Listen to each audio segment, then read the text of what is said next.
제가 설교하기 전에 간단한 설명을 하나 해야 되겠습니다. 그 뭐냐면 지금 이제 어, 일부 예배를 마치면 이 영상을 가지고 지금 이제 교회 홈페이지에 올려서 집에서 예배 드리는 사람들은 이 11시 예배를 그렇게 보고 예배를 한단 말입니다. 그래서 설교가 생각보다 짧을 수 있습니다.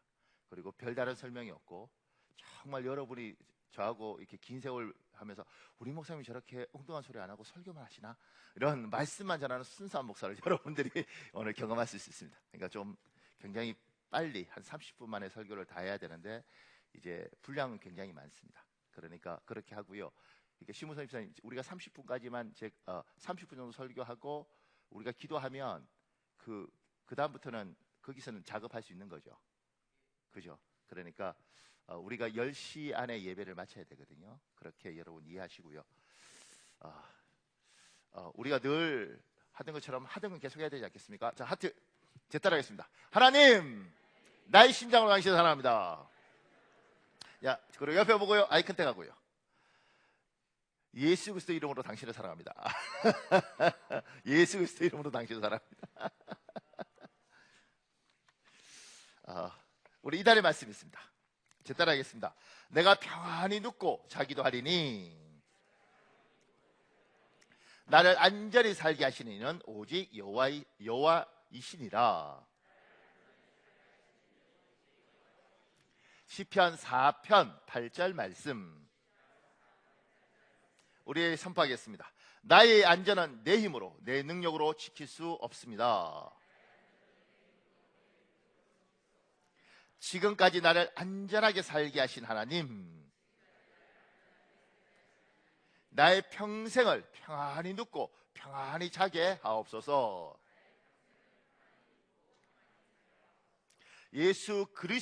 예수님의 이름으로 명령하노니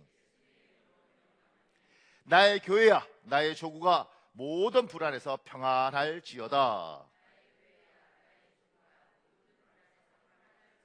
예수님의 이름으로 명령하노니 대한민국 사람들아 한민족아 모든 공포에서 평안할지어다. 예수님의 이름으로 기도합니다. 아멘. 여러분의 선포대로 반드시 될 줄 믿습니다. 오늘 말씀은 이사야 37장 1절, 3절, 14절, 17절, 20절입니다. 제가 본문 설명을 밑에 해뒀습니다. 1. 성경 본문 배경 해설.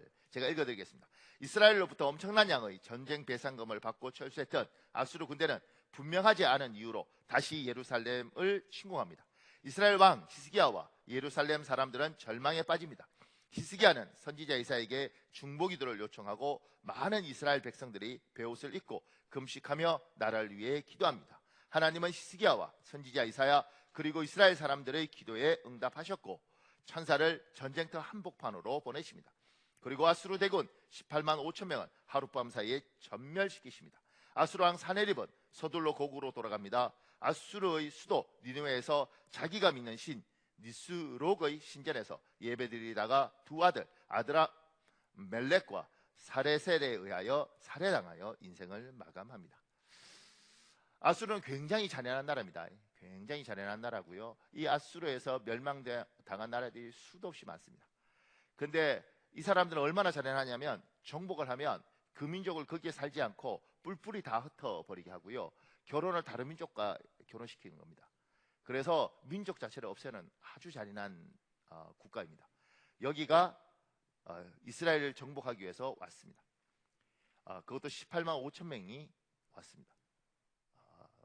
히스기야 왕 그리고 대신들은 바들바들 떨고 있는 겁니다. 여러분과 제가 코로나 때문에 바들바들 떠는 것처럼 제가요 어제 저녁에 오늘 영상을 잘 찍어야 된다 그래서 이제 머리를 깎고 우리 집사님한테 가서 머리를 깎고 저녁을 먹을까 하고 저희 집사람하고 둘이 가는데 마스크 안 쓴 건 두 종류가 있는데 저희하고요 술 자시고 비틀거리는 아저씨하고 요 둘 빼놓고는 다 마스크를 쓴 거예요. 그래서 계속 걷다가 저희 사모님이 그러더라고요. 제 가방 안에 마스크 있는데 하실래요? 그래서 아, 이 사람이 줘. 그래서 했지. 왜? 다 쓰고 있는데 안 쓰고 있는 제가 너무 이상한 사람인 것 같아요. 그래서 제가 썼죠. 쓰고 이렇게 걸어가면서 야, 대한민국 사람들이 모두가 불안에 떨고 있구나. 어, 제가 저번 주에 이야기했지 않습니까? 독감으로 1년에 한국에서 죽는 사람만 1,500명인데 한 달에 최소한 120명은 독감으로 죽는데 그 독감 때문에 이렇게 마스크 안 쓰는데 이게 지금 뭘까? 그러니까 너무너무 무서운 공포감. 실체보다요 느껴지는 공포감이 너무 큰 거예요. 그래서 제 친구 목사님은 너무 바빠서 신문이고 이런 거 못 봤대요. 그래서 뭐 이러다가 어느 날 이야기를 듣고 교회가 자꾸 그러니까 그 다음부터 계속해서 뉴스를 보다 보니까 마스크 쓰고 있더래. 그러니까 지금 우리는 이 공포감과 두려움 속에 떨고 있죠. 아, 그런데 이스라엘 사람들도 예루살렘 주위로 18만 5천 명이 둘러쌌습니다. 정말 잔인한 민족이. 얼마나 불안했겠습니까? 큰 이번에요. 오늘은 환난과 책벌과 능력의 날이라. 그 밑에요. 우리는 세상을 삽니다. 이것을 인생살이를 한다고 표현합니다. 세상살이를 하는 모든 사람은 어려움과 고난을 겪습니다. 이것이 인생입니다. 근데 어려움과 고난에도 두 가지가 있습니다. 하나는 실체가 있는 어려움과 고난입니다. 또 하나는 실체가 없는 어려움과 고난입니다. 지금 이스라엘은 실체가 있는 어려움과 고난을 겪고 있습니다. 두 가지 어려움이 있는 거죠. 작은 1번에요. 먼저 실체가 없는 어려움과 고난에 대하여 말씀드리겠습니다. 실체가 없는데 어려움과 고난을 겪는다는 것은 모순입니다. 말이 되지 않습니다. 그러나 실체가 없는데도 사람은 어려움과 고난을 겪습니다. 이것이 염려입니다. 그 밑에요. 염려는 하나님을 잃어버린 인간의 유전자 속에 깊이 뿌리 박혀 있는 DNA입니다. 우리에게 염려 유전자가 있다는 거예요. 그래서 실체가 없어도 이 염려 때문에 걱정과 근심을 하면서 사람은 죽어갈 수 있다는 겁니다. 데일 카네기가 쓴 글 중에 이런 내용이 있습니다. 보세요. 미국에 살고 있는 사람의 약 10%가 고민이나 감정적 갈등으로 신경쇠약이 걸려 있지만 누구도 이것에 신경 쓰지 않는다. 노벨 의학상 수상자 알렉시스 카렐 박사는 고민과 싸우는 방법을 모르는 사업가는 단명한다고 말했다. 고바 박사와 함께 텍사스에서 뉴멕시코까지 여행을 할 기회가 있었다. 그때 우리들은 고민이 미치는 영향에 대해서 이야기했다. 그의 말은 이랬다. 병원에 찾아오는 환자의 70%는 고민과 공포감에서 벗어날 수만 있다면 완쾌될 수 있는 사람들이다. 그들의 병이 단순한 기분 탓이라고 말하는 것은 아니다. 심한 치통이라든지 무서운 증세 따위는 결코 마음만으로 이겨낼 수 없다. 신경성 소화불량, 위궤양, 심장병, 불면증, 두통, 그리고 몸의 마비 따위도 분명히 상상만은 아니다. 이들의 병은 현실적으로 고통을 가져온다. 나 역시 13년 동안 위궤양으로 고생했었다. 그러나 공포는 고민의 원인이 된다. 고민은 인간을 긴장시키고 혼동을 가져오며 위신경을 자극해 위액의 분비를 증가시키고 때로는 위궤양으로 악화시킨다.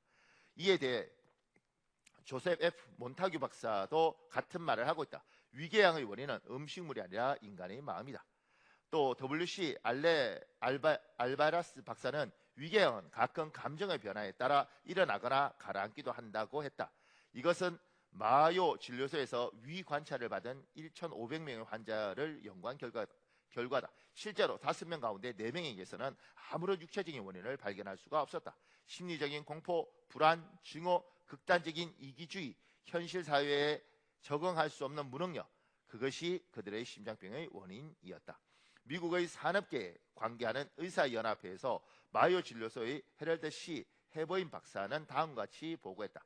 평균 연령 44.3세인 중력 중 176명을 진찰한 결과 3분의 1 이상이 고도의 긴장 생활에서 오는 심장병, 위궤양, 고혈압에 시달리고 있다는 것이다.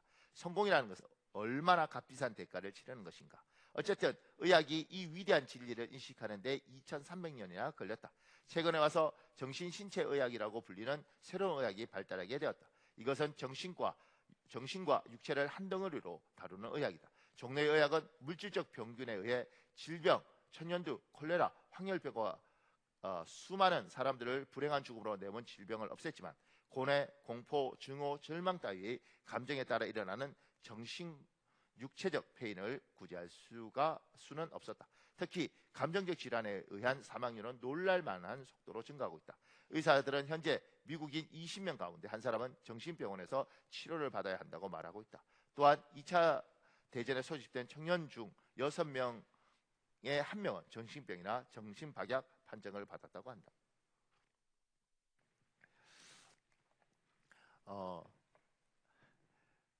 전 세계의 가장 큰 전쟁은, 가장 넓게 가장 크게 싸운 전쟁은 1차 세계대전과 2차 세계대전이었는데 2차 세계대전이 훨씬 컸죠. 근데 2차 세계대전에 놀라운 건 뭐냐면 그게 참전했던 미국인들이, 미국 이제 군인들 전사자가 얼마냐면 35만 명이라는 거예요. 그러니까 이 수원시 영통구 이쪽이 다 전멸한 거죠. 그러니까 35만 명의 미군이 죽었다는 거예요. 근데 더 놀라운 통계는 뭐냐면 그렇게 아들을 군대에 보내놓고 남편을 군대에 보내놓고 심장병으로 한 5년 사이에 죽은 미국 여자들이 몇 명이냐면 100만 명이라는 거예요. 잠깐만요. 알아들었죠? 전쟁 가서 총 쏘고 폭탄 나르고 비행기하고 이렇게 죽은 사람은 35만 명인데 내 남편 내 아들 보내놓고 한 5년 동안 집에서 마음 졸이다가 죽은 사람이 100만 명이라는 거예요. 그러니까 이것보다 이게 더 사람을 죽이고 있는 거죠. 지금 한국 상황에 대해서 히스기야가 지금 겪고 있는 이것처럼 실제로 이 병이 무서운 병인 거 봐요. 치료약이 없으니까. 그런데 지금 이것 때문에 대한민국의 모든 경제와 모든 학교와 모든 교회가 다 문을 닫고 심지어 회사도 다 재택근무로 돌릴 만큼 이렇게 공포감에 바들바들 떠는 게 이게 정상이냐 이 질문하는 거예요. 이렇게 위생적으로 사는 게 잘못됐다고 하는 게 아니라 이거 너무 심하지 않느냐는 거지. 공포가 극도로 미치면 총에 맞아 죽는 게 아니라 이것 때문에 100만 명이 죽는 거예요. 실체가 있으면 다행인데 실체가 없는 염려가. 제가 대학생일 때 방학이 되면 서울에서 울산으로 내려갑니다. 제가 어머니 내려갑니다. 그리고 고속버스 타고 내려가면 그 당시에 5시간 걸렸거든요. 저희 어머니는 5시간 동안 바들 떨고 사세요. 차 뒤집어질까 봐. 제가요 지금까지 고향 내려가면서 차가 한 번도 뒤집어져 본 적이 없어요. 그런데 저희 어머니는 염려로 내려가면 그때 그러니 화병이 걸리는 거죠. 그 밑에요. 사람은 세상살이 염려로 가득 찬 존재입니다. 이것이 사람입니다. 그러나 하나님은 우리에게 세상 사람과 다르게 살라고 하십니다. 빌립보서 4장 6절 여러분 읽으십시오.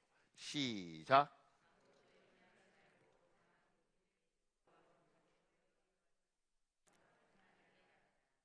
우리는 세상살이를 합니다. 그런데 사람이니까 하나님을 잃어버린 사람들이 가지고 있는 DNA처럼 염려 유전자가 있어서 무섭죠. 두렵죠. 세상 사람은 밤새 염려하고 하나님의 사람은 염려거리가 있으면 이렇게 말해요. 기도해라, 간구해라. 목사님 밤새 고민했습니다. 그렇게 말하면 안 된다는 거예요. 목사님 밤새 기도했습니다. 이렇게 말을 해야 된다는 겁니다. 그래서 밑에 조지 물러가 한 말 중에 염려의 시작은 신앙의 끝이다. 염려가 너무 크면요 예배 못 드리고 기도 못하고 다 못하게 돼 있습니다. 그러나 신앙의 시작은 염려의 끝이다. 정말 믿음이 있으면 두려움을 하나님께 아뢰는 거죠. 사람이니까 무섭죠. 그렇지만 기도하고 믿음으로 사는 겁니다. 믿음으로. 그 밑에요. 세상 사람은 염려로 인생을 살고 우리는 기도와 간구로 인생을 삽니다. 이것이 세상 사람과 우리의 극명한 차이입니다. 마가복음 11장 24절에 있습니다. 여러분 읽으십시오. 시작.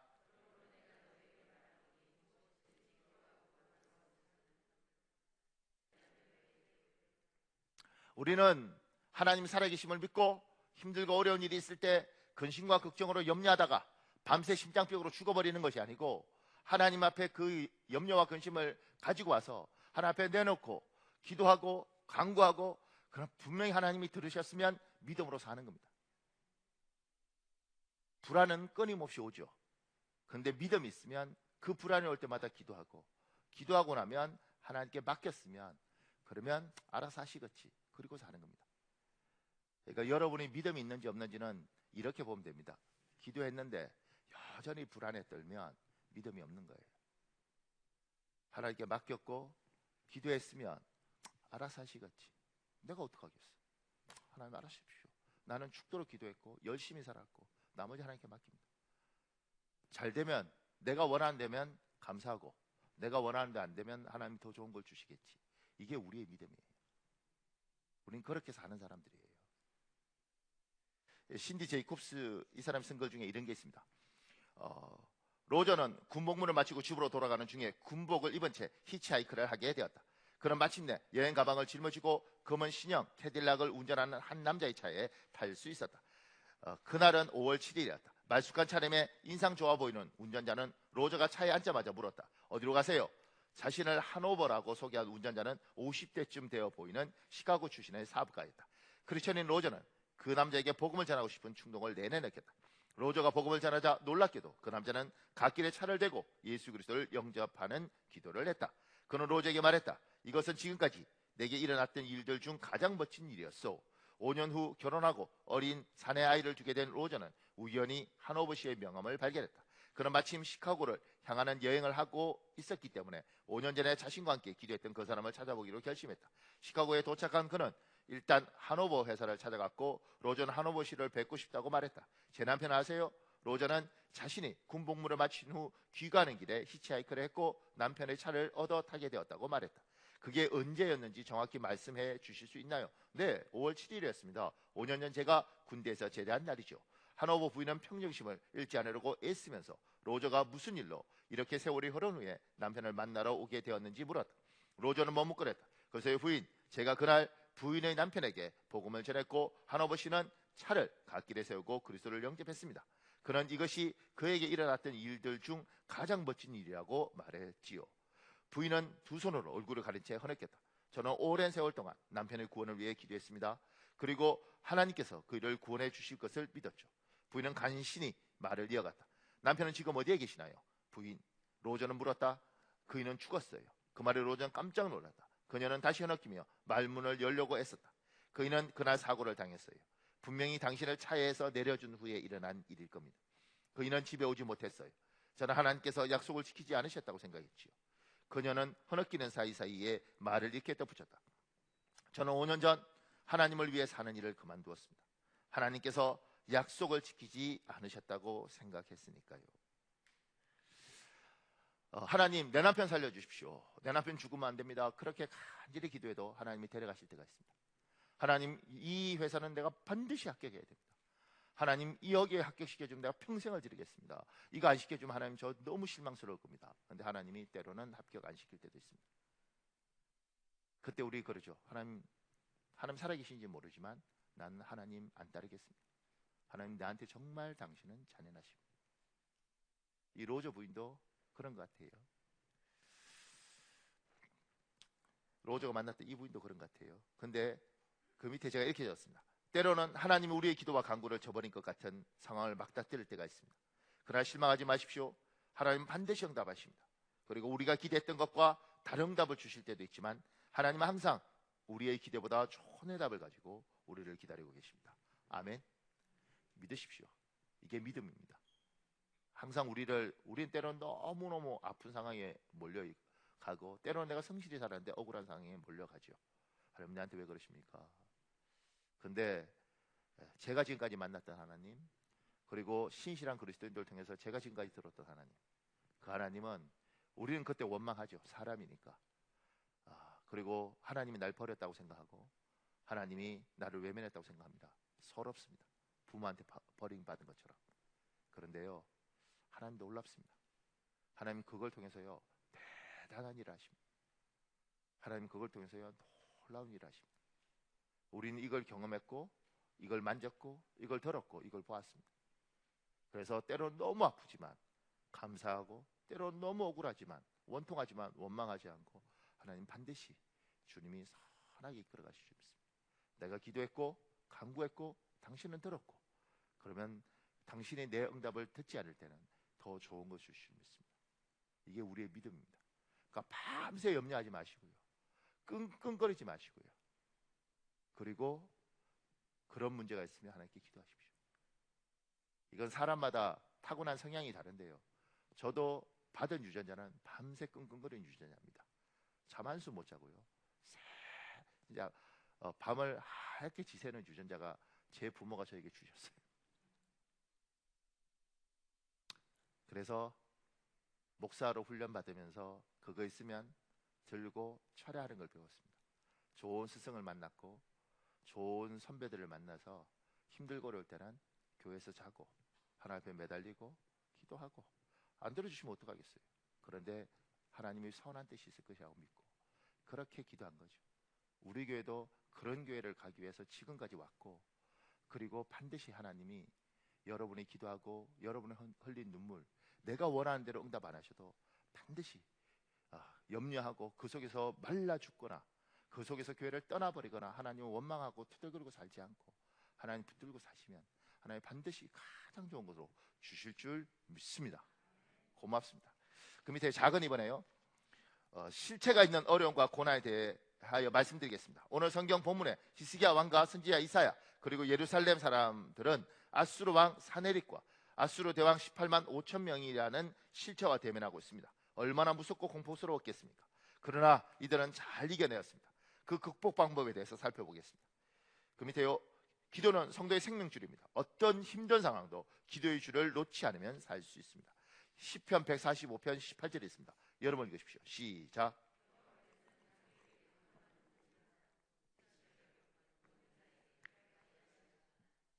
그 밑에 이게 적었습니다. 세상 사람은 자신의 힘과 능력으로 세상살이를 합니다. 그러나 우리는 우리 속에서 힘과 능력을 주신 하나님, 그 하나님의 힘과 능력으로 삽니다. 기도는 하나님의 능력을 덧입는 방법입니다. 기도가 사라지면 우리 안에서 하나님의 능력도 사라집니다. 그때는 내 힘과 내 능력만으로 세상살이를 해야 합니다. 예수님만 믿을 뿐 세상 사람과 똑같은 방법으로 사는 겁니다. 하나님 우리에게 성령을 주셨습니다. 그 성령 우리 안에 계십니다. 그리고 기도하면, 기도하고 간구하는 가운데 그 성령께서 우리에게 하나님의 능력과 하나님의 힘을 주시는 것이고, 기도를 잃어버리면 하나님이 내 안에 계신지도 잘 모르고 하나님의 능력과 힘으로 살 수 없습니다. 그래서 기도하라고 이야기하는 거죠. 토마스 아퀴나스가 이렇게 말했어요. 초대교회 때는 은과 금은 내게 없거니와 내게 있는 것으로 내게 주노니 곧 나서는 예수 이름으로 일어나 걸어라 라고 선포할 능력이 있었다. 그러나 오늘날의 교회는 그 반대가 되었다. 비싼 땅과 건물과 시설과 조직과 사람이 있다. 지금 은과 금은 우리에게 있지만 나서는 예수의 능력을 잃어버렸다. 우리는 기도하고 하나님이 주시는 그 힘으로 극복하고 사는 겁니다. 세상 사람들이 다 불안해하고 세상 사람들이 다 어려워할 때도 우리는 기도하고 성령께서 때로는 힘을 내어라고 이야기하고 하나님이 도전하라고 이야기하면 그 기도, 그 응답 받고 우리는 부딪히면서 사는 겁니다. 기도가 멈추면, 기도를 잃어버리면 내 힘으로 삽니다. 깡으로 삽니다. 너무 많은 사람들이 이 하나님의 능력을 잃어버린 세대에 살고 있습니다. 우리 교회는, 그리고 이 자리에 있는 여러분들은, 또 지금 인터넷 통해서 예배드리는 사랑하는 성도들은 이 하나님의 능력을 기도하면서 경험하고 그분의 힘과 능력으로 살아가는 여러분 되시길 우리 주 예수님 이름으로 축복합니다. 고맙습니다. 그 밑에 큰 3번에요. 여호와여 귀를 기울여 들으시옵소서. 여호와여 눈을 뜨고 보시옵소서. 히스기야 왕과 선지자 이사야 그리고 이스라엘 백성들은 기도합니다. 그리고 어려움과 고난을 극복합니다. 이들의 기도 모습과 방법을 통해 우리의 기도에 적용할 좋은 점들이 있습니다. 기도 방법들이 있어요. 이 사람들은 지금 어떻게 기도하냐면, 작은 일본의 히스기야와 이스라엘 대신들은 굵은 베옷을 입고 있습니다. 굵은 베옷, 까만 털을 가진 이스라엘 염소 털로 만든 검은 옷이거나 낙타 털로 만든 거친 옷입니다. 베옷을 몸에 두른 다음 끈으로 허리를 동여매는 방법으로 입습니다. 주로 고통과 슬픔을 상징하는 것으로 회개할 때 입습니다. 지금 이 말은 뭐냐면, 히스기야하고 이스라엘 신하들은 굵은 베옷을 입었습니다. 그게 회개하고 있다는 겁니다. 금식하고 있다는 거예요. 고통이 왔는데, 전쟁이 왔는데 나무 작대기 하나라도 더 들고 싸울 생각을 하는 게 아니고요, 베옷을 입고 하나님 앞에 회개하고 금식하는 거예요. 세상 사람들하고 참 많이 다르죠. 세상 사람들 이렇게 말해요. 하다못해 그냥 돌멩이라도 하나 더 들고 와서 던져, 이렇게 이야기하죠. 근데 우리는 그 전에 회개하는 겁니다. 그 밑에요. 회개 기도입니다. 회개는 무디어져 있는 칼을 벼리는 것처럼 우리의 영혼을 하나님 앞에 다시 한번 새롭게 합니다. 고난이 오면 우리는 고난을 해결하기보다 먼저 자신을 돌아보고 하나님 앞에서 자신을 바로 세우는 것부터 먼저 했습니다. 고난 해결은 다음번 순서였습니다. 요엘서 2장 12절에 14절에 있습니다. 여러분 읽으십시오. 시작.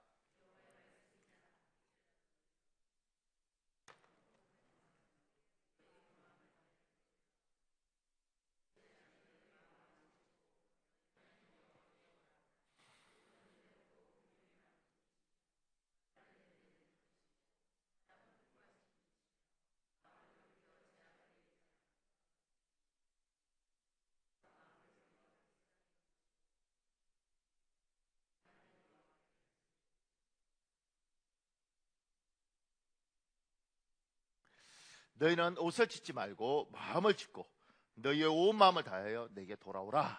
하나님한테 너무 멀리 간 거죠. 예배를 나와도 하나님 앞에 마음이 먼 사람이 있고요. 그리고 실제로 교회와의 거리가 멀어진 사람들이 있습니다. 주님께서 고난이 왔을 때 우리 보고 자기를 돌아보도록 하시는 거예요. 그러니까 저 사람이 해결하, 네가 해결해, 이거 필요 없고요. 그냥 나를 보는 겁니다. 어려움이 오면 내 자신을 돌아보면 나는 정말 하나님 앞에 제대로 서 있는가. 제가 여기에 이제 회개 기도문을 좀 감리교나 이런 데 지금 나오고 있거든요. 그래서 좋은 회개 기도문을 한번 여러분한테 이렇게 소개하려고 했는데 나중에 제가 이렇게 목자들 통해서 배포하겠습니다. 그 다음에 작은 이번에요.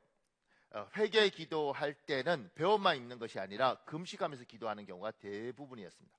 금식 기도는 놀라운 하나님의 역사를 경험하게 합니다.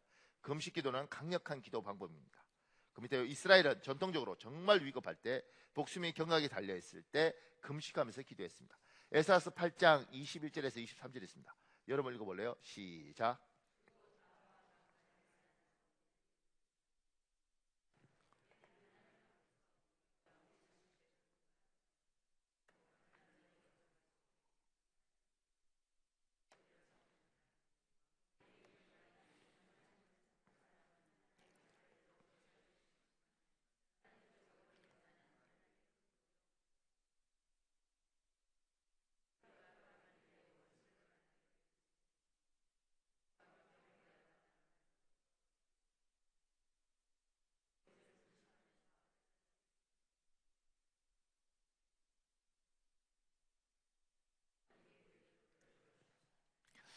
이스라엘이 바벨론 포로 생활하다가 돌아오는 거예요. 그런데 뭐가 문제냐면 그 당시에 도적도 많고 다른 나라들도 많고 여기는 군대도 아니고 돌아가다가 다 뺏기고 노예로 끌려갈지도 모르는 거예요. 그때 이들이 하나님 앞에 금식하면서 매달리는 겁니다. 하나님 살려주십시오. 살려주십시오.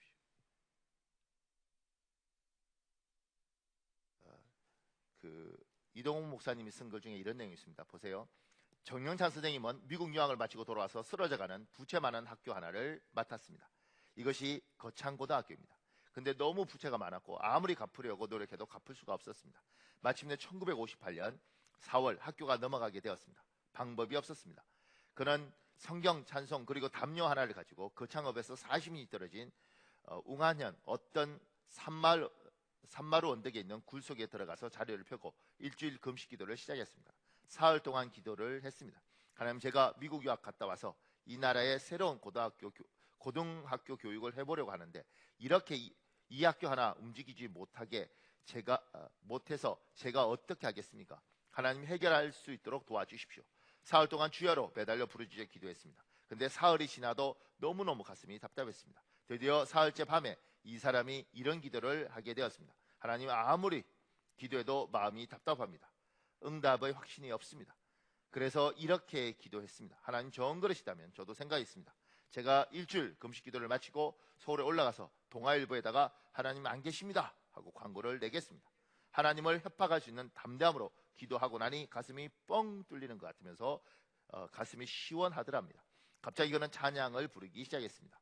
그리고 산에서 일주일 금식 기도를 마치고 내려오니 학교 서무과로 편지가 왔습니다. 조우복이라는 미국의 크리스천 성도가 수표 하나를 보냈습니다.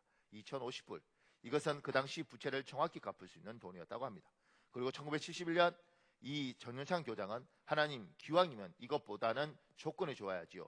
아직까지 제대로 된 강당 하나 없지 않습니까? 본강 건물이 이것이 무엇입니까? 하나님 도와주십시오 하고 다시 한번 엎드려 기도했습니다. 이번에는 하나님의 도움이 어떻게 왔느냐 하면 유명한 미국의 수정교회 로버트 슐러 목사가 22만 불의 수표를 보냈습니다. 그래서 그 학교를 끌어올리는 저력이 되었습니다. 여러분도 한 일주일 금식하고 여러분 기도 안 내려지면 동아일보 뭐 이런데 광고할 재력이 좀 있어야 될 텐데 한번 해보시죠. 하나님 안 계십니다. 정말 급할 때는 하나님 앞에 매달려 기도하고요. 그리고 회개 기도뿐만 아니라 금식하면서 기도하는 겁니다. 지금 요새는 이제 금식하면 다 두려움에 떠는데, 그러니까 이번 기회에 이제 제가 금요철에 때 기도하다가 저는 그렇게 생각했어요. 제가 한 3일만 금식해야겠다 이렇게 생각을 하다가 그동안 너무 편하고 하나님 너무 복 주셔서 내가 편하게 목했는데 3일 금식하고 한 40일 철야를 교회에서 내가 하나님 앞에 매달려서 해야겠다 이런 생각을 하게 되더라고요. 그러면서 어려운 성도들 위해서 기도하고 정말 복받을 성도들을 위해서 기도하고 내가 기도해야겠다 그 결심을 했어요. 그러니까 이제 여러분들 중에서도 할 수만 있으면 직장 생활하고 있는데 어떻게 금식하겠어요. 그리고 금식하면 면역력도 약해진다고요. 그러니까 하루에 한 끼라도 제가 생각할 때 만약 할 수 있으면 그냥 그렇게 하면서 이 나라와 이 민족을 위해서 기도하면 어떨까 이런 생각을 합니다. 그러니까 강요하는 건 아니고요. 저는 이렇게 할 마음이 있어서 저는 그렇게 하는 거고요. 여러분은 여러분한테 주시는 감동이 있다면 부담 느끼지 말고 저는 하나님 마음 주시면 하셨으면 좋겠습니다. 제가 생각할 때 이제 옛날에는 제가 이런 거 하면 교회 중직자들이 해야죠. 그런데 그거 아닌 것 같아요. 교회 중직자들이라고 하는 게 아니고 하나님이 부담 주는 사람 있으면 하시고 부담 안 주는 분들은 괜찮고 편하게 하셨으면 좋겠습니다. 그 밑에요. 이스라엘은 전통적으로 정말 위급할 때 목숨이 경각에 달렸을 때 혼자 금식하는 것이 아니라 공동체의 금식을 선포하고 공동체가 함께 금식하면서 기도했습니다. 사무엘상 7장 5절에서 6절에 있습니다. 여러분 읽으십시오. 시작.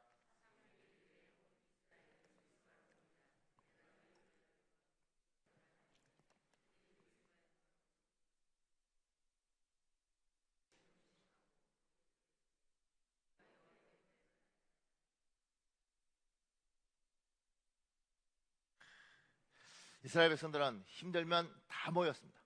그리고 금식하면서 하나님께 부르짖었습니다. 제가 그 밑에 얘기했어요.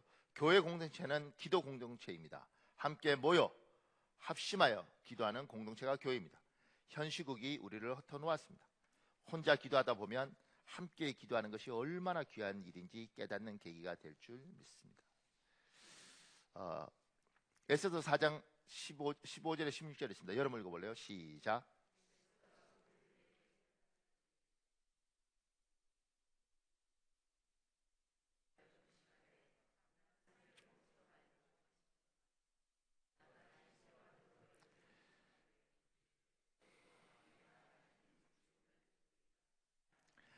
하나님은 개별적인 하나님이 아니고요, 공동체의 하나님이에요. 그러니까 신앙이 잘못되면 이렇게 말해요. 네가 내한테 잘못했지, 그러니까 넌 죽어, 이렇게 이야기해요. 우리 막내가 어릴 때 지 형들한테 시비 걸고 다툼 걸 때 그런 식으로 걸었어요. 왜냐하면 자기는 우리한테 세 아들 중에 특별히 사랑받는 줄 알았어요. 특별히 사랑받는 게 아니고 제일 약한 놈이니까 불쌍했던 거예요. 이게 거짓말을 옛날에 얼마나 잘하냐면 이렇게 한 6살 이럴 때 6살짜리가 거짓말한다고 생각했겠어요? 갑자기 와서 울면서 엄마 형아가 왜 형아가 때려서 이놈의 새끼가 때렸어? 형아가 나한테 한 번만 더 그러면 팔을 똑 부러뜨린 거짓말인 거야. 큰 놈부터 네가 팔을 아니에요. 얘가 거짓말하기 전에 나중에 거짓말이야. 그러니까 제가 그거 보면서요. 아니 근데 막내는 왜 그러냐면 어리니까 보호해주고 챙겨주니까 자기가 특별히 아니요, 우리는 셋 다 소중합니다. 논리적으로 보면 큰 놈한테 막내보다 8년을 더 투자했죠. 8살 많으니까 8년 동안 더 많이 사랑해 준 거죠. 한국 교회는 굉장히 개인화되어 있고요. 굉장히 이기적으로 변해 있습니다. 이거 회개해야 됩니다. 성도는 나하고 같이 신앙생활한 저 집사가 죽든 뭐 저 장로님 어떻게 되든 저 권사님이 뭘 되든 상관없습니다. 나만 복 받으면 됩니다. 이게 성도는 이렇게 됐고요. 교회는 저 교회가 죽든 다른 교회가 무너지든 상관없습니다. 우리 교회만 잘 되면 됩니다. 이렇게 됐습니다. 근데 그 생각해 보셨어요? 그런 심령을 가진 사람이 과연 복을 받을 수 있는가? 우리 아들들 셋 중에서 어떤 놈이 굉장히 나쁘더라도 사랑하겠죠, 저는. 근데 걔한테 과연 내가 무언가를 줘야 되는가, 많이. 지 형들보다. 이런 생각 하지 않겠어요? 이거 자꾸 하다 보니까 우리 막내가 나쁜 놈이 되는데 그렇게 나쁘지 않아요. 그냥 어렸을 때, 6살 때. 그런데 생각해 보세요. 그렇게 이기적이고 그렇게 탐욕적이고 그렇게 자기중심적인 그런 사람이 어떻게 복을 받겠어요? 목사님 저 굉장히 이기적이고 나쁘고 지성질들한테 복 받던데요. 저는 이렇게 말합니다. 그건 저주예요. 왜냐하면 회개할 기회가 없어. 교만한 자는 넘어지되 갑자기 넘어지고 넘어졌을 때 다시는 일어나지 못하는 게 교만한 자의 운명입니다. 그래서 하나님의 사람은 예배 때마다 자기를 돌아보고 회개하고 하나님 앞에 내가 정말 바른가 늘 걱정하고 근심하고 그렇게 사는 게 우리예요. 그리고 그 속에서 내가 너무 내 중심적이고 나만 생각하고 그랬을 때 회개하는 거죠. 하나님 미안합니다. 하나님 잘못했습니다. 교회는 공동체예요. 그렇게 서로를 사랑했기 때문에 이야기한 거예요. 집사님 우리 기도하자. 집사님 같이 기도하자. 집사님 나는 복을 많이 받아도 집사님 힘들면 내가 기도해야지. 우리 모여서 기도하자. 지금 우리 모이도록 못하니까 그럼에도 불구하고 곳곳에 떨어져서 같이 기도하면서 어려움이 저쪽에 극복되면 막 박수치면서 할렐루야 하나님 살아계시구나. 집사님 하나님이 내 하나님이지. 집사님을 도우시다. 하나님 나도 돕겠지. 내가 어릴 땐 집사님 기도해줘. 이렇게 가는 게 교회예요. 하나님이 그래서 이걸 모아두셨고 이 교회 공동체를 파괴하려는 세력은 엄청나게 많습니다. 엄청나게 많고 거기에서 우리가 지혜를 잘 모아서 하나님 주신 이 귀한 공동체를 지켜야 되는 거예요. 그리고 여기에서 우리가 잊지 말아야 될 건 기도 공동체. 힘들고 어려울 때마다 같이 기도하면서 극복하는 겁니다. 근데 보세요. 교회 안에서 마음을 여는 순간 사람이 엉망이 되거나 아니면 그 사람이 부끄러운 사람이 되도록 한국 교회는 그렇게 흐름을 만들어 놨어요. 그래서 마음을 오픈했어. 근데 어느 날 보니까 전교인이 다 알아. 교회 안에 떠버리가 있는 거예요. 근데 놀라운 건 자기가 떠버린 줄 몰라. 교회 안에 떠버리가 있고 그 떠버리가 교회에 마음을 여는 사람들이 마음을 못 열도 다 이러고 다니는 거예요. 근데 놀라운 건 자기 이야기하면 막 아픈 뇌. 그래서 너무너무 아픈 상황들을 만들어요. 성도들은 다 아픔이 있습니다. 우리가 전혀 몰랐던. 누구는 학벌에 대한 아픔이 있고 누구는 돈에 대한 아픔이 있어요. 그리고 누구는 자식에 대한 아픔이 있어요. 가정에 대한 아픔이 있습니다. 이걸 최소한 목장에서 오픈을 하고 오픈을 했을 때 같이 모여서 막 기도하고 같이 울고 형제같이 하고 이게 교회거든요. 신천지 왜 잘 되는지 아세요? 누가 묻더라고. 목사님 신천지가 왜? 제가 이렇게 말했어요. 신천지가 왜 잘 되냐면 우리 교회의 잘못이다. 우리 목사들의 잘못이다. 옛날에는 성도들이 시골에서 서울로 올라오거든 뭐 지방에서 올라오면 의지할 데가 아무도 없으면 교회에서 애기 나면 권사님들이 다 쫓아가서 애 봐주고 미역국 끓여주고 집안 청소해주고 뭐 모르면 길 가르쳐주고 다 이렇게 해서 그 사람들이 전도돼서 교회에 왔어요. 그렇게 왔습니다. 저도 그런 식으로 성도들한테 총각으로 자취하는 대학생 밥 먹을 때가 되면 신방일 때 목사님 전화해서 야 박형제 야 지금 여기 어딘데 밥 먹었어? 아, 안 먹었습니다. 빨리 와 빨리 와. 그렇게 해서 챙겨서 그렇게 해서 밥 먹였어요. 근데 지금은 우리가 그걸 잃어버린 거잖아요. 그리고 우리가 그걸 다 끊어버렸잖아요. 그렇게 되면서 외롭고 힘든 사람들이 저쪽에서 잘 접근해서 뭐 가르쳐주고 뭐 해주고 그러면서 이렇게 말을 하더라고요. 나는요 신천지든 뭐든 관심 없어요. 저는 저한테 잘 안 주는 사람한테 갈 거예요. 저는 너무 외롭고 저는 너무 힘들었고 나를 사랑해 주는 사람한테 갈 거예요. 하나님 난 관심 없고요. 나를 사랑해 주는 사람이 믿는 하나님은 난 그 사람한테 갈 거예요. 이 말을 듣고 뭐라 그러겠어요. 근데 한번 우리 회개하고 돌아봐야 될 것 중에 하나가 뭐냐면 우리 굉장히 이기적입니다. 저도 그러고 우리 굉장히 자기중심적입니다. 내한테 요만큼 피해라도 그러면 빡 이렇게 뜨는 이 모습이 우리들한테 있습니다. 근데 정말 성령을 받았다면 정말 은혜를 받았다면 그렇게 살 수는 있지만 그렇게 살 때마다 성령께서 넌 내 아들인데 넌 내 딸인데 그거 아니지 않냐? 그렇게 살 수 없을 것 같아요. 그렇게 살면서 예배드리고 기도할 수 없을 것 같아요. 그러지 않겠습니까? 저는 하나님 앞에 예배 드릴 때마다 내가 누군가를 미워하면 너무 힘들고 괴로워서 충분히 미워할 이유가 있고 충분히 욕할 이유가 있고 충분히 심지어 복수할 수 있는 조건을 다 갖추고 있음에도 불구하고 하나님 앞에 설 때 하나님이 그렇게 하는 게 싫어야 한다 그래서 나는 지금까지 못했어요. 여러분이 어떻게 볼지는 모르겠지만 사람은 뭐 보는 시각이 다 되니까 저는 하나님 앞에서 저는 그렇게 살았습니다. 평생을. 예수를 믿고 난 후에 또 사람 미워할 수 있고 나 사기친 사람도 많고요. 나한테 이상한 짓 한 사람도 많아요. 근데 다 용서해주고 축복하고 마지막까지 기도했어요. 왜냐하면 하나님 앞에 쓰니까 못하겠어. 미워하고 못 살겠어. 하나님 나보고 너 그 마음으로 기도를 할 수 있니? 근데 내가 그러면 그 기도를 듣겠니? 그거 어떻게 해? 하나님이 소중하니까 용서합니다. 어떤 용서한다고 요 축복하세요. 아 하나님 됐죠? 정말 싫습니다. 하나님 정말 이러고 기도할 때도 많아요.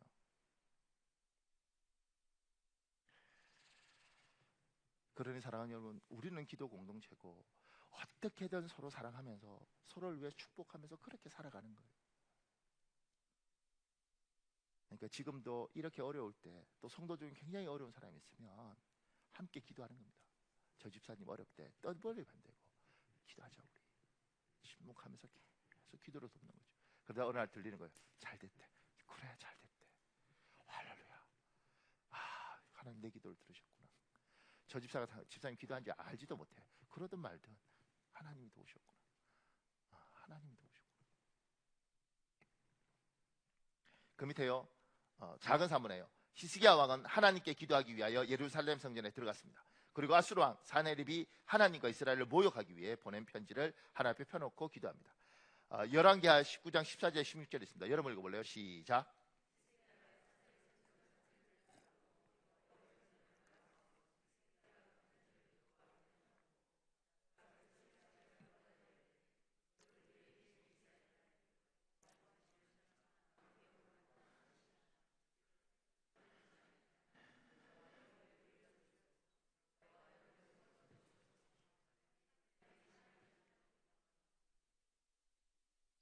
이게 재밌습니다. 비방하는 거 편지를 보냈어요. 아수르 왕이 그거 들고 그냥 자기가 읽고 그냥 뭐 이딴 편지야 그리고 찢어버리든가 던져버리든가 이러지 않고요. 이거 들고 하나님 앞에 가서 하나님 앞에 딱 놓는 거죠. 하나님, 예 보십시오. 이거 사네립하고 히스기야 왕하고가 문제가 아니고 이걸 하나님과 사네립 문제로 이렇게 바꿔버렸어요. 이해 가십니까? 잘 이해 안 가시면 밑에 이석재라는 사람 쓴 글에 이런 내용이 있어요. 까만 비닐 봉투 안에 남편 오감선 어르신의 신발을 넣어가지고 새벽 예배에 나오신 이재순 집사님, 교통사고로 누워 계신 남편 심상한 어른의 주민등록증을 가지고 나오신 이순아 성도님, 전도 대상자가 있으면 그분들의 신발이라도 들고 나오시고 아니면 사진이나 주민등록증이라도 가져와서 옆자리에 놓고 기도하세요. 설교 시간에 들은 목사의 말에 순종해서 남편의 털신을 들고 나오셨고 주민등록증을 가지고 나오셨습니다. 제 친구 장모 남편 전도했는데 전혀 안 되니까 새벽에 그 남편 구두 들고 와서 이렇게 기도했다고 그래요. 그분 말이 표현이 구두 두고 주님 오늘은 구두만 왔습니다. 내일은 몸뚱아리도 오게 주옵소서. 이렇게 기도를 했다 그래요. 그러니까 하나님 앞에 우리가 기도할 때도 참 인간이 연약해서 이렇게 눈에 보이는 뭔가가, 이게 마음인 거죠. 이게 그냥 하나님 들어주세요 이거 하고, 신발이라도 들고 올 때 그 간절함이 어떻겠어요? 신발 들고 갔다가 기도가 너무 깊어져서 늦어서 집에 갔는데 남편이 신발 어디서 가냐고, 갔다 오냐고 이렇게 하면 뭐라 그러겠어요? 그러니까 제가 이 시기야 기도를 보면서, 사내립 아수르 군대하고 이스라엘 문제를 서로 간의 문제로 만들지 않고 이걸 하나님과의 문제로 이렇게 만들어 버렸구나. 야, 굉장하구나. 하나님, 나는 빠질 테니까 보세요. 당신한테 이렇게 얘기만, 이스라엘 왕 하나님이 어디 있냐? 너희 하나님이 이거 보십시오 하나님. 이렇게. 그러니 여러분과 어떤 문제가 있을 때 이 문제와 여러분의 문제를 만들 주님 보십시오.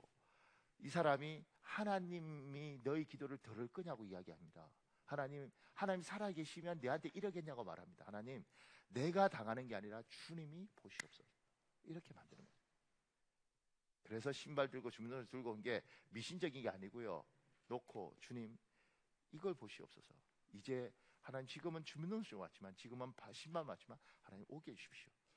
내 남편이기 때문에 그런 게 아니고 당신한테 왔으니 당신이 직접 보고 결정하십시오. 사랑하는 여러분, 우리 기도해야 되는데요. 이 시간에 우리 기도할 수 있는 시간은 충분했습니다. 한 10분 정도 우리 통성으로 주여 한번 간절히 붙들고 기도할 텐데, 하나님 한국교회를 보시옵소서. 그리고 성도들을 보시옵소서. 하나님 우리에게 회개의 영을 부어주시고 기도의 영을 부어주시고, 또한 기도의 지혜를 주시고 밤새 염려해서 죽는 것이 아니라 하나님 앞에 문제거리를 기도로 아뢰 수 있도록 도와주십시오. 이제는 주여 한번 간절히 부시고 우리 한 10분 정도 통성으로 기도하겠습니다. 주여, 아버지 하나님 여호와여 도와주십시오. 사랑합니다. 하나님 도와주십시오.